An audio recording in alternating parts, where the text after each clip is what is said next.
everyone, Mike, and I'm back with my 1977 Chevrolet Corvette, and you are here because you want to see us upgrade this cooling system. Now, I would love to tell you what I'm about to do is upgrade it. Actually, I'm going to teach you, of course, how to remove the radiator. This radiator has already been modified. This is a Champion 4-row. It's the biggest they make, and also a 16-inch Spal fan with a aluminum shroud. But I'm going to take this out and replace it with a 2-row, 1-inch each Engineered Cooling Products aluminum radiator. And I'm also going to mount this dual fan KKS Motorsports shroud to that radiator. These fans are made in China, but they claim 1400 CFM each. We all know that's fluff. But guess what? You and I, we're going to figure this out together because the review is going to be in this video on can this cool this 350 with TH350 transmission, or is it fluff and will I rip it off faster than this video gets completed? Alright, so I've got the two Chinese fans, each 12-inch, claiming 1400 CFM. I have no way to actually measure the CFM. However, of course, we have how hard does it blow this piece of paper test. Let's get right to it.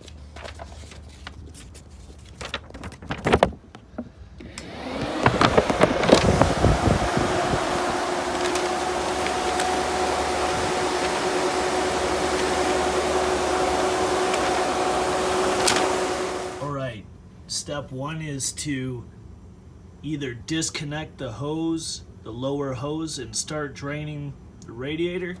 You'll want to open up the cap to allow airflow, or open up the petcock. That's a much slower way. I prefer to just drop the lower hose, make sure to catch it all, as it is toxic to animals.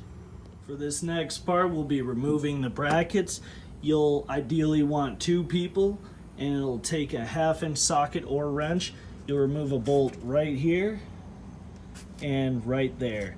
This bracket will come freely out, and then you just got to get that bracket, and then the radiator will pull out. All right, last but not least, before pulling the radiator, you want to get both automatic transmission lines disconnected. That is, if you have an automatic transmission. If you have a manual, you don't have this problem. So, on top, you'll need a 1/2-inch line wrench, and on bottom, you'll need a 5/8 line wrench. Do not attempt without either. You will round the nut and you will regret this. After you pull the radiator, you want to inspect the support for any corrosion. A nice solid support like this for a 77 is really good. If you do have a great support, recommend, of course, prepping it with some alcohol, sandpaper, and wire brush, whatever you have, and then giving it a nice protective coat of either paint or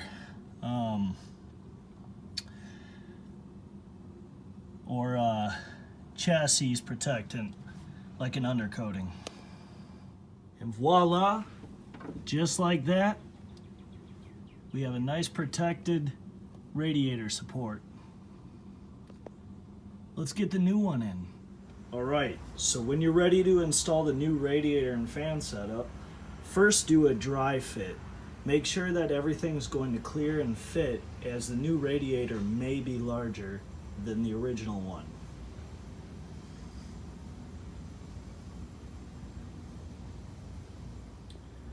Well, just in case the Chinese fans didn't pan out, I did buy 12-inch Spal fans. You can't go wrong with reliability. Alright, here's the deal. You saw that I have two 12-inch Chinese fans made in 2019 by KKS Motorsports. It's important to know how far the quality has come over the years. So, I'm not just going to discard them. We're going to do a test between Spal and the fans that you saw earlier where I did a test in this video, between those fans and the Spal fans, they're both going to get mounted to the vehicle, to the Corvette. Look at me saying vehicle. It's not just a vehicle, it's a Corvette. Anyway, they're both going to be mounted to the Corvette, and then we're going to go down the highway, we're going to give them equal tests, and we're going to find out just how fast each set cools. We all know the Spal fan, the Spal name is legendary, but is it worth spending the money over these KKS Motorsports 12-inch fans? Next video, we will do that test. I don't want to kill too much time in this video with those two tests, okay? Hopefully that's not why you watch this. Hopefully it is to see the install of the radiator. Again, next video.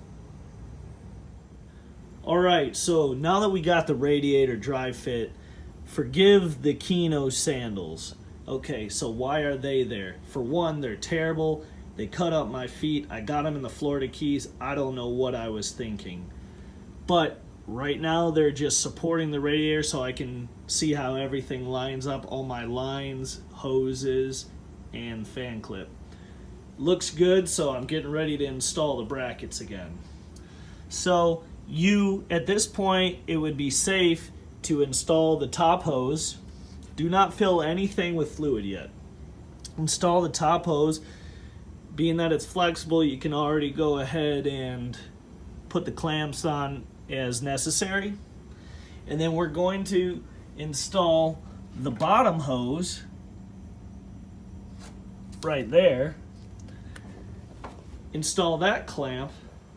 Make sure that, and this is actually where I'm going to turn on the light. One moment. So, when you install the transmission lines, they may not have a lot of flex when the radiator is fully mounted with the brackets, okay? It just depends on the different size of the radiator that you pulled out and the radiator that you're installing. So I installed them with the line wrenches mentioned earlier. Notice I used this blue Teflon tape. I'm not a salesman. I'm not here to make a marketing pitch. I got this stuff on Amazon. It's called Blue Monster PTFE thread tape. It's like the pipe thread tape, except this can handle all sorts of fluids, including gas. So it's definitely great to have on hand. Being I'm dealing with a petroleum-based product with the transmission fluid, got that mounted safely, nice and snug, and then the line on the bottom, got that. It's not difficult to do. The line on the bottom, remember, you may need to go from underneath. And again, this hose, the bottom hose, just thrown back on there and clamped up. So now all we have to do is just install these top brackets and we're good to go. We're at the final steps for this radiator install, and today arrived my new rubber radiator support grommets.